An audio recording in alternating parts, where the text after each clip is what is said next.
నమస్తే అండి. చాలామంది వ్యూవర్స్ అడుగుతున్న క్వశ్చన్ ఏంటంటే 498 ఎన్ని సంవత్సరాల తర్వాత పెట్టచ్చు? ఎన్ని సంవత్సరాల లోపు పెట్టాలి? ఆహ్, ఇన్ని సంవత్సరాలు దాటిపోతే అది ఎలిజిబిలిటీ ఉండదు. ఆ కేసు పెట్టడానికి అర్హత లేదు, అధికారం లేదు అనేది నిర్ధారిస్తారు అని. సో, దీంట్లో ముఖ్యంగా 498 ఐపీసీ సెక్షన్‌లో పనిష్మెంట్ ఎన్ని సంవత్సరాలండి? మనం అనుకున్నట్టు 3 సంవత్సరాలు పనిష్మెంట్. సో, దానికున్నటువంటి పీరియడ్ కూడా 3 ఇయర్సేనండి. సో, పెళ్ళైన తర్వాత అంటే 2019లో పెళ్ళయిందనుకోండి. 19లోనే పెట్టుండాలి, 20లో పెట్టుండాలి, 21లో పెట్టుండాలి. అరౌండ్ 19, 20, 21, 22 దాటి 23లో కంప్లెయింట్ ఇచ్చిందనుకోండి. ఈ 3 సంవత్సరాలు ఎందుకు ఖాళీగా ఉన్నావమ్మా? ఎందుకు కంప్లెయింట్ ఇవ్వలేదు? ఇప్పుడు ఇచ్చిన కంప్లెయింట్ చెల్లదు. సో, ఈ రకంగా నిర్ధారిస్తారండి. సుప్రీంకోర్టు ఇచ్చినటువంటి గైడ్లైన్స్ ప్రకారం ముఖ్యంగా 498A ఇంటెన్షనల్గా కావాలని పెడుతున్నారు.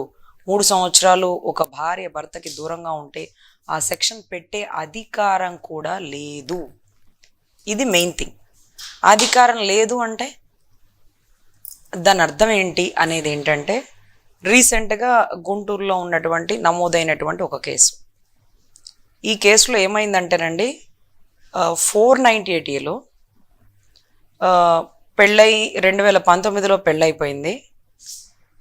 పెళ్ళయిన కొద్ది రోజులకే నా భర్త అదనపు వరకట్న వేధింపు చట్టంతో నన్ను ఇబ్బంది పెడుతున్నాడు, నా అత్తమామలు నా మీద దాడి చేయబోయారు, నన్ను చంపే ప్రయత్నం చేయబోయారని చెప్పింది. మీరు గమనిస్తే అసలు ఆ అత్తమామల వయసు 75, 82. పెళ్ళైన ఎన్నో సంవత్సరాల తర్వాత పుట్టిన బిడ్డ అతను.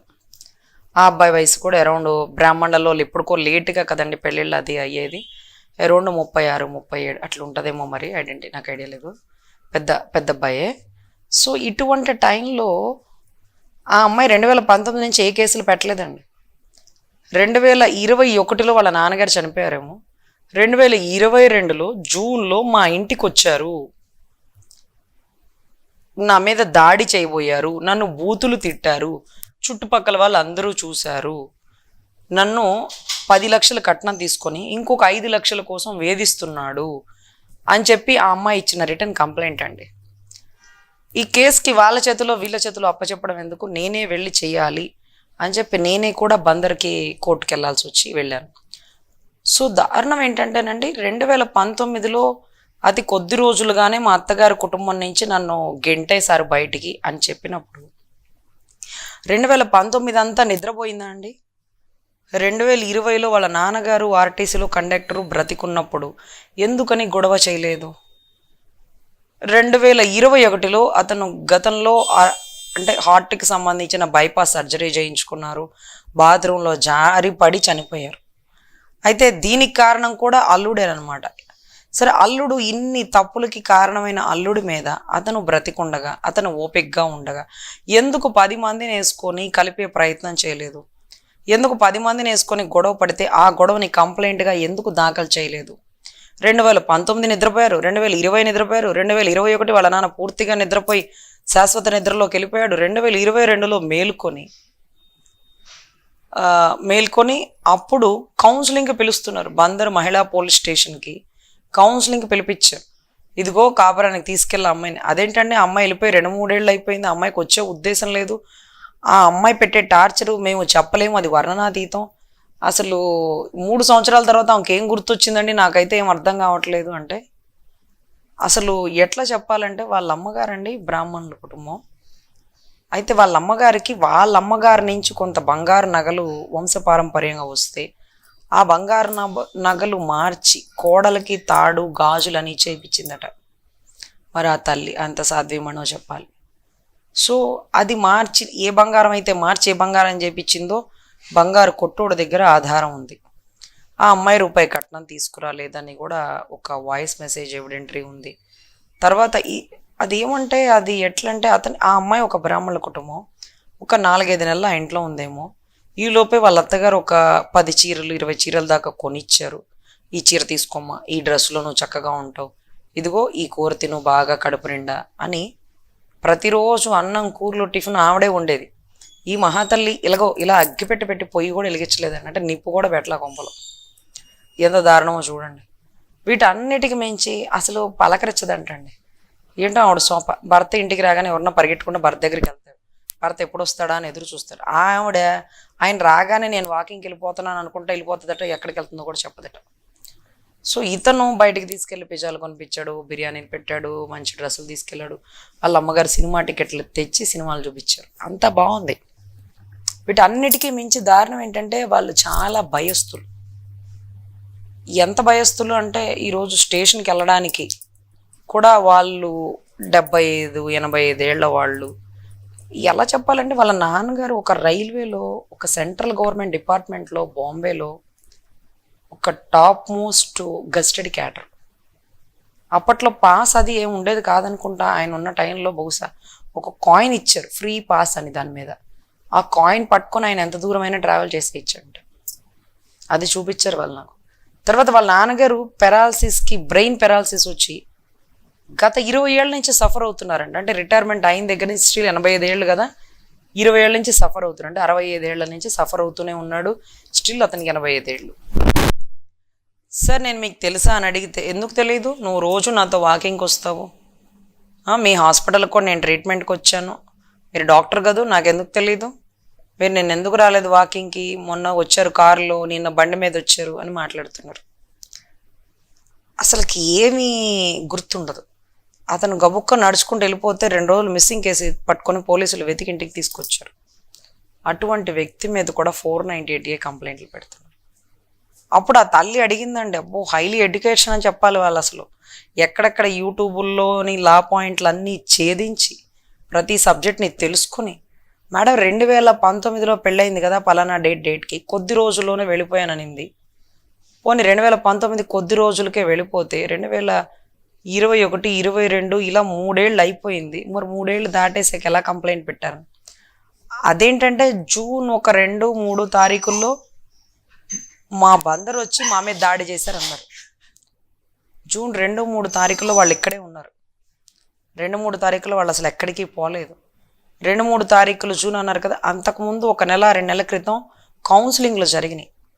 వీళ్ళ కుటుంబ సభ్యులందరూ కారులో వెళ్ళి బందర్ మహిళా స్టేషన్లో కూర్చొని మాట్లాడుకున్న పరిస్థితి. ఒకసారి కౌన్సిలింగ్లు జరిగాక వాళ్ళ ఇంటి మీదకి మళ్ళీ దాడి చేయాల్సిన అవసరం ఏంటి? ఒకవేళ పోనీయండి, బ్రాహ్మణులు అన్నారు, ఇంకోటి అన్నారు, నిజమే చెప్పారు అనుకుందాం, నిజంగా వాళ్ళ ఇంటికి వచ్చి దాడి చేశారు. ఏం పాపం, ముందే కౌన్సిలింగ్కి పిలిపించిన వాళ్ళు సరే ఇలా మా ఇంటి మీదకి దాడి చేసి వచ్చాను, అప్పుడే ఎందుకు అరెస్ట్ చేయించలేదు? ఎందుకంటే ఆ రోజు వాళ్ళు అక్కడికి రాలేదు కాబట్టి. ఆ రోజే కాదు, కౌన్సిలింగ్ డేట్లు తప్ప ఇక ఏ ఒక్క డేట్లకి వాళ్ళు బందర్లో అడుగు పెట్టలేదు. కౌన్సిలింగ్ డేట్కి వాళ్ళ ముందే స్టేషన్లో కారు ఆగేది, మళ్ళీ వాళ్ళ ముందే బయలుదేరి గుంటూరు వచ్చేసేవాళ్ళు. ఇలాగ ప్రతి దానికి ఎవిడెన్స్ ఉందండి. వాళ్ళు పెట్టిందే తప్పుడు కేసు. అటువంటి దాన్ని కూడా ఎఫ్ఐఆర్ చేసి కోర్టు చుట్టూ తిప్పించాలి అంటే అసలు నిజం ఎక్కడుంది, నిజాయితీ ఎక్కడుంది అనేది వస్తుంది. ఆవిడే నాకు చెప్తున్నారు, అమ్మ 3 ఏళ్ళ తర్వాత పెట్టడానికి వీల్లేదట కదా, మరి నా కోడలు ఎలా పెడుతుంది, ఆ ఎఫ్ఐఆర్ ఎలా కడతారు అంటే, అవునమ్మా అలా కట్టడానికి వీల్లేదు కాబట్టే పోలీసు వాళ్ళు తెలివిగా, ఆ అమ్మాయి ఇంకా తెలివిగా ఇలాగ జూన్ 2వ తారీఖు మా ఇంటి మీదకి వచ్చి దాడి చేశారు అంటే 3 ఏళ్ళది బ్రీచ్ అయిపోయింది కదా, 2వ తారీఖు వచ్చేసాడు కదా. సో అప్పుడు కేసు కట్టేయచ్చు. అదే 2వ తారీఖు రాకపోతే 2019లో ఇంట్లోంచి బయటకు వచ్చి ఇప్పుడు ఎలా కడతారమ్మా కేసు? ఇంత గ్యాప్లో, టైం గ్యాప్లో కేసు కట్టకూడదు, మళ్ళీ మాకు ఇబ్బంది అయిపోతుంది. మీరు ఏమైనా కావాలంటే ప్రైవేట్ కంప్లైంట్ వేసుకోండి, కోర్టులో జడ్జి గారు కట్టమంటే కడతాం, లేకపోతే మేము కట్టము అనేంత స్టేట్మెంట్ ఇచ్చేంత సహృదయ బావులు ఉన్నటువంటి పోలీస్ వ్యవస్థ కాదు ఇది. ఇలా చేయకూడదు, ఇలా చేస్తే తప్పు అవుతుందమ్మా, అంతమందిని ఎందుకు కేసులోకి లాగుతున్నారని. అప్పుడు నాకు గుర్తొచ్చిన వీడియోలో కూడా మీకు ఒకసారి చెప్పాను, భీమవరం సిఏ గారని, ఆయన పేరు భగవాన్, నాకు బాగా గుర్తున్న పేరు. ఆ భగవాన్ గారు, నేను అడిగాను ఆ రోజు, ఒక ఆడపిల్ల తరపు నుంచి నేను వెళ్ళి ఎఫ్ఐఆర్ కట్టమంటే, ఇదిగోండి ఒక ఇళ్లలో పనులు చేసుకునే తల్లి వాళ్ళ పిల్లని మంచి సంబంధం అని ఇచ్చి చేస్తే వాడు ఇలాగే అరెస్ట్ చేస్తున్నాడు, వీడికి భయం అనేది ఉండాలా, 498A కట్టాలా అంటే, ఆ అమ్మాయి ఒక్కసారి కూడా కౌన్సిలింగ్కి, కోర్టుకి, స్టేషన్కి రావాలంటే భయపడిపోతుంది. సరే కట్టేయచ్చు కదా ఎఫ్ఐఆర్ అంటే, అలా ఎలా కడతామండి, 3 కౌన్సిలింగ్లు అవ్వాల్సిందే, 3 కౌన్సిలింగ్లు అయ్యాకే కడతామన్నాడు. సరే 3 కౌన్సిలింగ్ చేస్తాడు, పద్ధతి కదా, రూల్ ప్రకారం పోవాలి కదా. నేను కూడా సర్లే అమ్మాయి భయపడిపోతుంది, ఆయన స్టేషన్కి సార్ నేను కూడా వస్తాలేమ్మా, నువ్వేం భయపడకు, ఇలాగ వెళ్ళాలని చెప్పాను. ఆయన అన్నాడు, ఎల్లగానే అమ్మ భార్యాభర్తల మధ్య గొడవలని సహజం, పసిబిడ్డ ఉంది, చిన్నపిల్ల ఉంది కదా, అలా అదా చేయకూడదు, ఏదైనా ఉంటే వాడి 4 తన్నులు తన్నో భయం చెప్పో మేము మారుస్తాము, విడాకులు అనే పదం వాడద్దు, ఈ కేసులు పెట్టుకుంటే కాపురాలు నిలబడవు, కేసు వద్దేమొద్దు, నేను మారుస్తాను వాడిని అని చెప్పి మాట్లాడారు. ఈయనెక్కడ దొరికాడరా బాబు, అసలు ఈ కలపడం ఏంటి, ఇంత గొప్పగా ఒక సిఏ క్యాడర్లో ఉన్న వ్యక్తి ఇద్దరిని కూర్చోబెట్టి కలిపేస్తున్న నాకు చాలా ఆశ్చర్యం వేసింది ఆయన చూస్తే. ఎందుకంటే పక్కనే కూర్చున్నాను కాబట్టి ఆ అమ్మాయి పక్కన అసలు ఎట్లా చెప్తున్నాడంటే వాడిని భయపెడుతున్నాడు, ఈ అమ్మాయికి నచ్చ చెప్తున్నాడు, ఇద్దరిని కలపే ప్రయత్నం చేస్తున్నటువంటి ఒకే ఒక్క సిఏ గారిని ఆయన ఒక్కడనే చూసినానండి నేను. అసలు ఎలా చేస్తున్నాడంటే అతనికి కూడా చెప్తున్నాడు, ఏ రే ఎక్కువైంది నీకు అని. వాళ్ళ అక్క గారికి పేరు కూడా రాస్తే వాళ్ళ అక్క కొంచెం బాగా బలగం ఈ పలుకుబడి అంతా వాడుతున్న టైంలో ఆ అమ్మాయికి కూడా చెప్పాడు, అమ్మ ఇది భార్యాభర్తల విషయం, నువ్వు మధ్యలో జోక్యం చేసుకోవద్దు, నువ్వు వాళ్ళు ఉండి రేపు వెళ్ళిపోయేదానివి, నీకు అనవసరం అమ్మ మీరు మాట్లాడకండి అని వాళ్ళ అమ్మగారిని ఆపేసి వీళ్ళిద్దరినే మాట్లాడుతూ ఎంత ప్రయత్నం చేసినా అమ్మాయి భయపడిపోతా ఏడుస్తా, బాబు గారు నా అంటే కాపురం పోతే మేమే ఎక్కువ నష్టపోతాం బాబు గారు, కానీ అతనితో కలిసి ఉండాలంటే నాకు భయం వేసిపోతుందండి, నేను చచ్చిపోయే పరిస్థితి అని ఏడుస్తూ దండం పెట్టింది. సర్లేమ్మా నీకు కావాలంటే ఎఫ్ఐఆర్ చేస్తాను, నువ్వేం బాధపడకు, కానీ ఏంటంటే ఈ బంధం కదా వదులుకోవడం కరెక్ట్ కదమ్మా అని చెప్పారండి. చాలా గొప్ప వ్యక్తి అని పదే పదే ఆయన గురించి మనం స్మరించుకోవాలి. ఎందుకంటే ఒక సీఏని చూసి ఇంకొక సీఏ ఆ దారిలో వెళ్తూ ఈ రకంగా కలిపే ప్రయత్నం చేయాలి. వాడిచ్చే రూపాయికో వీడిచ్చే రూపాయికో లొంగిపోతే అక్కడ ఒక బంధాన్ని విడదీస్తే ఆ పాపం మనకి, ఎందుకంటే మన నెలాఖర జీతం వస్తుంది కదా, మళ్ళీ వాళ్ళు ఇచ్చే రూపాయి ఏంటి చండాలంగా. సో ఈ రకంగా 1 రూపాయి కకృతిపడి ఒక లాయర్లు వచ్చారంటే వాళ్ళకి బ్రతుకు తెరుగు లేదు, ఒక క్లయింట్ ఇచ్చే డబ్బు మీద బ్రతుకుతారు కాబట్టి వాళ్ళు వీడి వెనకాల వస్తారు, వాళ్ళ వెనకాల వస్తారు. మీకు గవర్నమెంట్ ఆయనకి జీతం ఇస్తుంది కదా, మీరు న్యాయంగా పోవచ్చు కదా, అట్లా లేదు. వాడు ఒక లాయర్ని తెస్తారు, ఈడొక లాయర్, మమ్మల్ని ఏం చేయమంటారండి అంటారు. మీరు చేసేది మీరు చేయండి అబ్బా, మీకెందుకు. సో ఈ రకంగా అతను ఒక్కడనే చూసినానండి. అలాగా ఎంతోమంది సేల్లో మార్పు రావాలి, కుదిరితే భార్యాభర్తని కలపాలి, పరిస్థితిని బట్టి కుదిరినప్పుడు కౌన్సిలింగ్లు ఇచ్చి రూల్ ప్రకారమే ఎఫ్ఐఆర్ చేయాలి. అతనిలో ఇంకొక మెలకువ ఏంటంటేనండి, ఆ భగవాన్ గారిలో అతను అన్నాడు ఆ కేసులోనండి వాళ్ళ అత్తగారు ఇంట్లోంచి సామాన్లను ఇసిరేసి అమ్మాయిని రోడ్డును పడేసిందట, వాళ్ళ భర్త గారు ఈవిడ ఇద్దరు కలిపి కొట్టారట, వాళ్ళ ఆడబిడ్డ మొగుడు తాలూకా తల్లిదండ్రులు ఇద్దరు వచ్చి ఈ బట్టలు బ్యాగులన్నీ బయటికి ఇసిరేశారట. అప్పుడు నేనేం చెప్పానంటే, సరే అత్త పేరు రాయండి, ఆడబిడ్డ పేరు రాయండి, భర్త పేరు అలాగో రాస్తారు కాబట్టి, కానీ ఈ ఆడబిడ్డ అత్తగారు మామగారు కూడా వచ్చి బట్టల బ్యాగ్ అది బయట ఇసిరేశారట.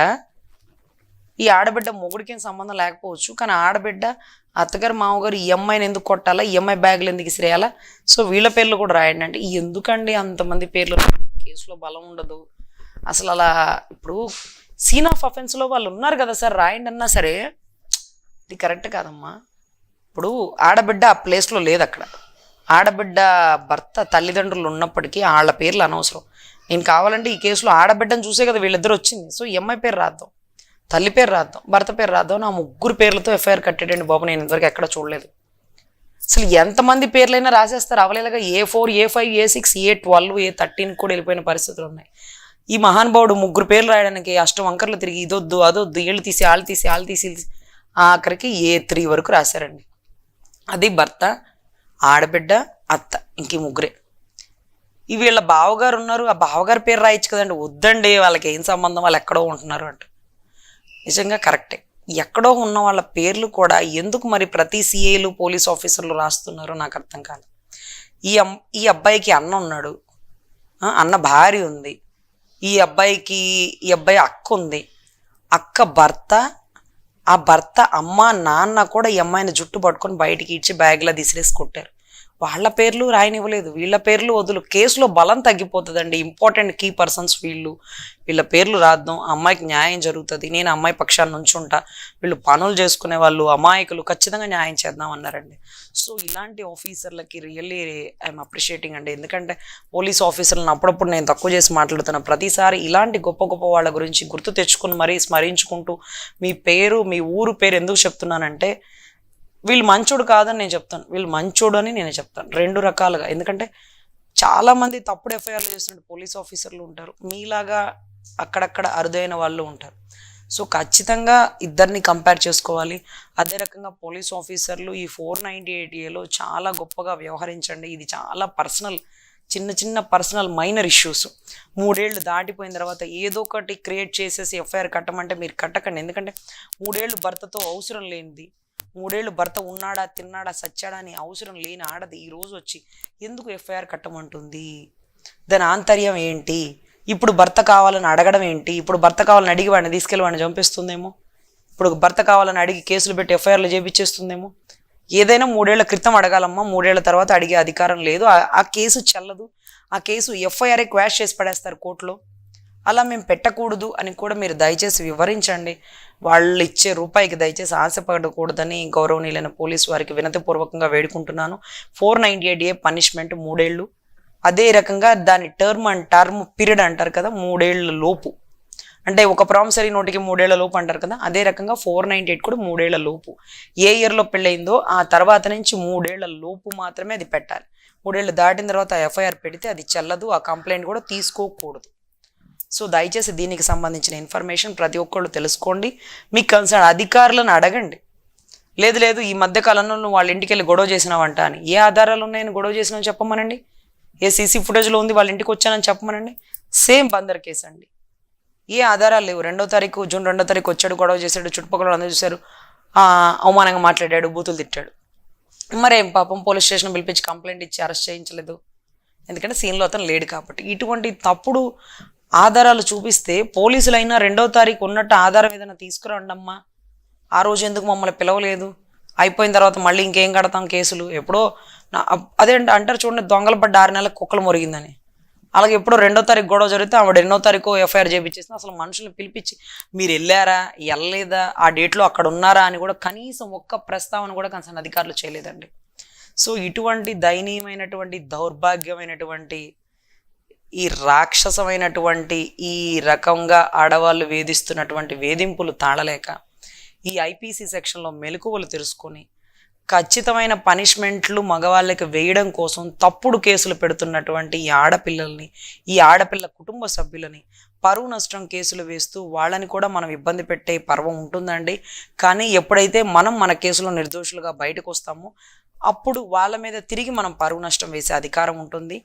సో మీరు ఒక్కటే చెప్పండి, ఏ ఆధారాలు ఉన్నాయని మీరు ఎఫ్ఐఆర్ వేశారు?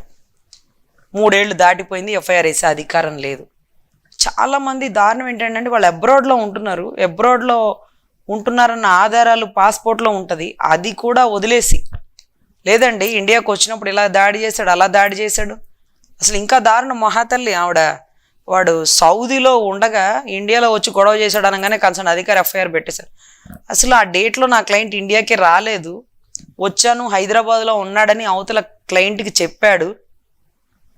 ఆ చెప్పిన దాన్ని బేస్ చేసుకొని ఇదిగోండి వాడు హైదరాబాద్లో ఉన్నాడు అంటున్నాడు. అయితే హైదరాబాద్లో ఉన్నాడా, నిన్ను వచ్చి కొట్టాడని చెప్పి కంప్లైంట్ పెట్టన్నారు. అదే రకంగా కొట్టాడని కంప్లైంట్ పెడితే ఆ కంప్లైంట్ బేస్ చేసుకొని ఎఫ్ఐఆర్ కట్టేశారండి. వెంటనే నేను సౌదీలో ఉన్న అతనితో మాట్లాడి ఆ పాస్పోర్ట్ డీటెయిల్స్ తెప్పిస్తే కన్సర్న్డ్ ఆగస్టు 22వ తారీఖు నా ఇంటి మీదకి వచ్చి దాడి చేశారు హైదరాబాద్ నుంచి 4 మనుషులు తీసుకొని అని. ఆగస్టు 27వ తారీఖు అతను సౌదీలోనే ఉన్నాడు. ఆగస్టు కాదు, సెప్టెంబర్ 14వ తారీఖు అతను ఇండియాకి అడుగు పెట్టాడు, అది బెంగళూరు ఎయిర్పోర్ట్లో. ఇదిగోండి ఎవిడెన్సు. సో వీళ్ళు పెట్టింది తప్పుడు ఎవిడెన్సు, తప్పుడు ఆధారాలు, తప్పుడు సాక్ష్యాలు అని మొత్తం ప్రొడ్యూస్ చేస్తే కేసు కొట్టేశారండి. మరి ఆవిడెందుకు అలా పెట్టింది, నువ్వు రాలేదని తెలిస్తే అంటే లేదక్క నేను యాక్చువల్లీ ఆ రోజు వద్దాం అనుకున్నాను, తర్వాత ఏమైందంటే నేను రాకపోయినా వచ్చాను, హైదరాబాద్లో ఉన్నాను, నేను వస్తున్నాను, రేపు వస్తున్నాను, ఎల్లుండి వస్తున్నాను అని చెప్తే అది తెలివిగా నేను ఆ డేట్లో వచ్చేసానని చెప్పేసింది, గొడవ పడ్డానని చెప్పేసింది. అదేంటో అక్క ఆశ్చర్యం ఏంటంటే నేను కొట్టేశానంటే ఇదిగో గాయాలు కూడా తగిలినాయి అంటే ఎమ్మెల్సీ కూడా చేయించుకొచ్చింది. అదే ఎంత విచిత్రం, పోలీసులు ఎమ్మెల్సీ చూసి నమ్మేశారట. అంటే నన్ను కొట్టేసి తిరిగి హైదరాబాద్ వెళ్ళిపోయాడండి అని చెప్పిందట. ఇప్పుడు హైదరాబాద్లో ఉన్నాడనిందంట. సో సౌదీలో ఉన్న పాస్పోర్ట్ వీసా ప్రకారం కేసు కొట్టేశారండి. సో ఇలా చాలా కేసులు కొట్టేస్తున్నారు. కొట్టేసే వరకు మీరు దయచేసి ఓర్పుగా ఉంటే ప్రతి కథకి సమస్యకి పరిష్కారం ఉంటుంది. కథ కంచికి మనం ఇంటికి అన్నట్టుగా మనం ఖచ్చితంగా ఇంటికి వెళ్ళిపోతాం. జైలుకి వెళ్ళే పరిస్థితి ఎప్పుడు ఎక్కడ ఈ సెక్షన్లలో లేదు. దయచేసి ప్రతి ఒక్కరూ భయపడకండి. సో ప్రతి ఒక్కరికి చెప్పేది ఒకటే, పోలీస్ ఆఫీసర్లు బూతులు తిడితే ఊరుకోకండి. పోలీస్ ఆఫీసర్ అడిగిన ప్రతి ఒక్క క్వశ్చన్కి ఆన్సర్ చేయండి. ఎక్కడా భయపడాల్సిన పని లేదు. మీరు ఒక కరెంట్ ఆఫీస్లో ఉద్యోగం, మీరు ఒక బ్యాంక్ ఉద్యోగం, మీరు ఒక సాఫ్ట్వేర్ ఉద్యోగం, అతను కూడా ఒక ఉద్యోగస్తుడండి మీతో పాటు. మీరేమో చక్కగా వైట్ అండ్ వైట్ ఏసీలో ఉంటారు, వాళ్ళు ఈ ఎండల్లో కాకి యూనిఫామ్లు వేసుకొని ఉంటారు. మున్సిపాలిటీ వాడు కూడా కాకి యూనిఫామ్ వేసుకోడు, అదే రకంగా వీళ్ళు కాకి యూనిఫామ్ వేసుకుంటారు. మనం ఎందుకు వాళ్ళని చూసి భయపడాలి? మున్సిపాలిటీ వాళ్ళని చూసి మనం జాలి పడట్లా, అరే పాపం వీళ్ళు చెత్త చెదారం అంతా తీస్తే భలే ఇబ్బంది పడుతున్నారు అనుకుంటాం కదా. అదే రకంగా అదే ట్రీట్ ఆఫ్ మేనర్లో చూడండి కాకి యూనిఫామ్ను కూడా. మీరు భయపడడం, స్టేషన్కి వెళ్ళడం, వాళ్ళ అవమానంగా వాళ్ళకేం అధికారం ఉంది తిట్టడానికి కూడా లేదండి. తిట్టినా కూడా పెద్ద అఫెన్సే. బూతులు మాట్లాడితే ఇంకా పెద్ద అఫెన్స్, కొడితే 3rd డిగ్రీ వాడితే ఇంకా పెద్ద అఫెన్స్. ఇన్ని అఫెన్సులు దాటి వాడు ఎందుకు అఫెన్స్ చేస్తున్నాడంటే మీరు భయపడుతున్నారు కాబట్టే అతను భయపెడుతున్నాడు. పరిగెత్తే లేడిని పట్టుకోవడానికి సింహం పరిగెడుతుంటే సింహం ఎంత ఫాస్ట్గా పరిగెట్టిద్ది, లేడీ ఎంత ఫాస్ట్గా పరిగెట్టిద్ది అంటేనండి, సింహం కంటే అతి వేగంగా పరిగెట్టగలిగేది ఒక జింక, ఒక లేడీ. ఎందుకు జింక మళ్ళీ పులి నోట్లో సింహం నోట్లో ఆహారంగా అయిపోతుందంటే దానికి భయం వేస్తుంది. అమ్మో ఇది నన్ను అందుకుంటుందేమో భయంతో దానికి దొరికిపోవడం తప్ప అది ధైర్యంగా, అది పాజిటివ్ వేతో, అది భయపడకుండా పరిగెడితే సింహం జీవితంలో దాన్ని తాకలేదండి. ఇప్పుడు మీరు కూడా సేమ్ అదే వే ఆఫ్ మేనర్లో ఉన్నారు. దయచేసి మీరు భయపడకుండా మీ నడకని, నడవడికని, మీ పురోగతిని చూసుకోండి. సింహం ఎంత వేగంగా వచ్చినా మీ ముందు తక్కువే. మీరు భయపడితే దాని నోట్లో చిక్కినట్టే. మీరు భయపడకుండా వెళ్ళండి, జీవితాంతం అది నోరు తెరుచుకుని కూర్చొని పరిగెట్టి దాని శరీరం ఎంత, జింక శరీరం ఎంత, దాని వేగం ఎంత ఫాస్ట్, అది 100 కిలోమీటర్లు పోగలిగితే ఇది 150 కిలోమీటర్ల పైన పోగలుగుతుంది. ఎప్పటికి అందుకుంటుంది అది? కానీ ఒక భయం ఒక మనిషిని పిరికివాడిని చేసి సింహం నోటికి ఆహారంగా మారుస్తుంది. దయచేసి మీరు ఖచ్చితంగా ఇటువంటి విషయాల్లో ధైర్యంగా, ఓర్పుగా, గొప్పగా, నేర్పుగా ఉండండి. ఖచ్చితంగా మీరు ఎవ్వరికి బలవాల్సిన పని లేదు. పోలీస్ అధికారులు కూడా మీకు తప్పక సహకరించాలి. సహకరించకపోతే వాళ్ళు శిక్షార్హులు, మిమ్మల్ని అరెస్ట్ చేసే అధికారమే లేదు. సో దీంట్లో మాత్రం మీరు దయచేసి ధైర్యంగా ఉండాలని మనస్ఫూర్తిగా మన క్లయింట్స్, వ్యూవర్స్ అందరికీ కోరుకుంటున్నాను.